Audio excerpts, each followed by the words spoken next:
How are we doing, everybody? Welcome back to another episode of the Master and Jerome Whiskey Room. I am Jason C., and if you're a subscriber, welcome back. Always glad to see you here. If it's your first time here and you're looking for the latest in whiskey and bourbon news and reviews, you have found the right channel. So think about hitting that subscribe button below and think about hitting that bell notification so you know when I'm putting out a new video.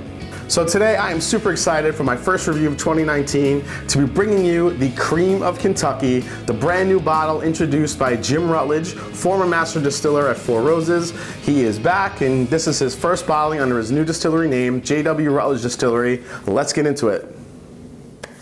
Alright guys, so a little bit about this legendary bottle and the people behind it. So back in 2015, famed Four Roses master distiller Jim Rutledge announced that he was retiring after nearly 50 years. Now largely responsible for the resurgence of the Four Roses brand and its rise to international acclaim in the early 2000s, his retirement left something of a hole in the bourbon industry. And with that, he decided to get back to doing what he loves most. So since 2015, he's been contract distilling at Castle and Key Distillery and working hard with partners John Mowry, Will Conniff, and Stephen Camisa to get a new distillery project off the ground. So with a combined 160 years of bourbon industry experience, the four partners are now close to securing land and closing their first round of funding to build a 69,000 square foot distillery near Louisville, Kentucky. They plan to acquire 140 acres of land outside the city, and while nothing has been set in stone, they have their eyes on a property in Oldham County. Now the partners hope to acquire the land as soon as possible, and they intend to break ground on a barrel storage warehouse before spring 2019, where Rutledge will serve as the master distiller for the new distillery. So what are the plans for the new J.W. Rutledge Distillery? A modern, energy-efficient, and sustainable mid-sized distillery that will produce Kentucky straight bourbon whiskey and straight rye whiskey the old-fashioned way based on the guidelines and standards for straight whiskey produced that have been in place for close to 2 centuries. Now the plans are to produce Kentucky straight bourbon whiskeys using both rye and wheat as small flavoring grains, and a straight rye whiskey which will also be included in their portfolio of distilled spirits. Now the architecture is also designed so when an expansion is made, it will look like it was part of the original distillery design and not just an add-on. So now, in addition to hoping to break ground on the distillery in 2019, Rutledge recently took on the revival of the Cream of Kentucky bourbon brand, the one we're going to be reviewing today. Noted as being a sourced, over 11-year-old expression, the initial release of it into limited markets is already underway. He's also working on something called High Plains whiskey, of which at this point we only know that its mash bill will entail a straight rye whiskey, certain to become a fan favorite, as he put it. Now later down the line as well will be their own distilled bourbon overseen by the master himself. And now that brings us to the bottle we are going to review today. The Cream of Kentucky brand was originally introduced in 1888 by L. Traeger and Company of Cincinnati, Ohio. Just prior to the end of Prohibition, the brand was acquired by the famed Schenley Company and subsequently reintroduced in 1934. Now through the 1930s and 40s, Cream of Kentucky grew to become one of the leading bourbon brands, with renowned artist Norman Rockwell providing much of the award-winning artwork for the brand during its heyday. Now Cream of Kentucky is now owned by J.W. Rutledge, and Jim has recently purchased a limited supply of Kentucky straight bourbon whiskey he feels is worthy of the rebirth of Cream of Kentucky bourbon as a premium whiskey. Now, Jim Rutledge also went into the flavor profile of Cream of Kentucky, adding he needed a brand in the market and acquired several bourbon samples in the past 3 years, but the flavor profiles were not in tune with his palate. He wanted something with a mellow mouthfeel and a long and very smooth finish. The bourbon he eventually found for Cream of Kentucky met his goals and also had a nice creamy mouthfeel with gentle fruitiness, a hint of caramel and vanilla, plus some soft woody characters. So let's find out if he hit the mark. So Cream of Kentucky is aged 11 and a half years and sourced. Now, Fred Minnick on his Instagram feed said that the outside people told him that the barrels selected by Jim Rutledge were brokered from Barton. So some 1,500 cases will be sent to distribution in Indiana, Illinois, Kentucky, Massachusetts, Maryland, DC, California, Colorado, and several other controlled states. Has an MSRP of $149.99 and it's bottled at 102 proof. So let's get into it here. Let's uncork this baby. Ooh, it's pretty tight in there, and Ooh, deep pop. All right, let's get a pour.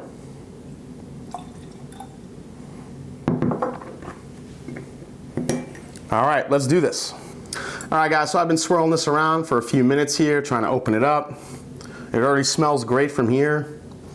It's always exciting to kind of, go back in history a little bit for, this bourbon brand was introduced in 1888.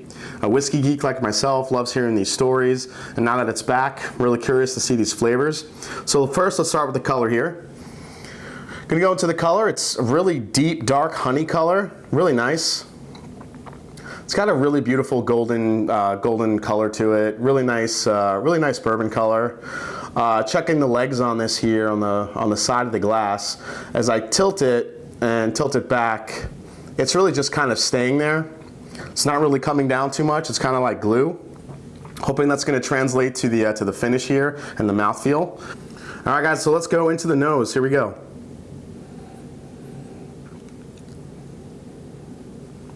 Wow, there is a ton of sweetness on here. I mean, there's a corn sweetness here, but lots of. This is like walking into a candy shop and you smell kind of that sugar in the air. That's a really nice inviting nose so far. I'm gonna kind of open this up a little bit more here. You're not getting a lot of alcohol on it at all. Now you're getting a little bit of a kind of like a very light fruit nose on it, like more like peaches, apricots. Really nice balance, but really that sweetness is really just punching through off the bat. There's some caramel in here too. You're getting a nice sweet caramel scent in here as well. Maybe a hint of a floral note, which is something you can get a little bit in some of the older Four Roses expressions. Maybe that was something that that kind of appealed to Jim Rutledge a little bit. Definitely a little bit of a floral note, I think. But it's really just the overall candy sweetness, the caramel. Some of those fruit flavors are really kind of punching through. So, all right, I can't wait anymore. Let's go in for the first sip. Cheers, everyone. Wow, holy sweetness. Oh man, that is really just, it's so mouth coating. And there's the finish. Has a nice good finish, but not super long.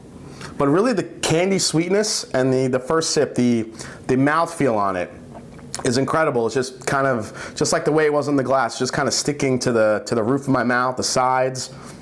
Really, really good. But more, I'm just really getting that super candy sweetness right on the front. There's a little bit of an overlay of caramel. But now we're starting into the finish a little bit. So let's go for the second sip, see what we get. Oh man, that is so creamy.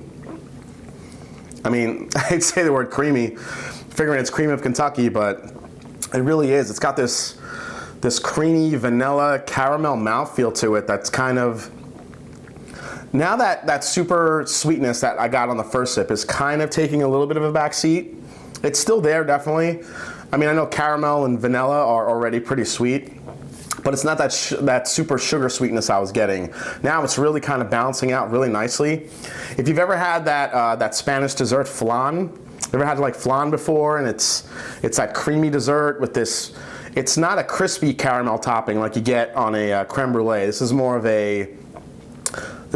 like just like a super rich dark caramel topping to go along with that creamy vanilla and that really nice texture. Really, really great second sip. All right, I'm curious to see. So the finish here, it's not long. It's not really sipping like 102 proof bourbon. But let's go in for another sip and see what we get here. Yeah, there is so much vanilla, butterscotch, caramel flavor going on. That flan flavor, maybe like a Werther's Original candy, in the little gold wrappers. That is really good.